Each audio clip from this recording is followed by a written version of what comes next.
Hi అండి, welcome back to our channel. నిజంగా అంటే చాలా బాధ వేస్తుంది అనమాట. యూట్యూబ్లో అంతా పాపము ఆ పిల్ల గురించి చూస్తుంటే తన పేజీకి వెళ్ళి చూస్తే వైశ్యు అమ్మ అని ఎంత ఆ పేరుకి నేను ఫ్లాట్ అయిపోయాను తెలుసా. ఎంత మంచి పేరు పెట్టుకుంది, అది సెంటెన్స్ వైశ్యు అమ్మ అని.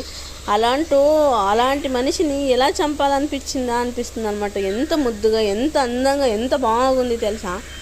అలాంటి పిల్లని ఎందుకు చంపాలనిపించిందో ఏం కథ చూడండి. అమ్మాయిలు నిజంగా అంటే ఇలాంటి వాళ్ళని అస్సలు నమ్మకూడదు.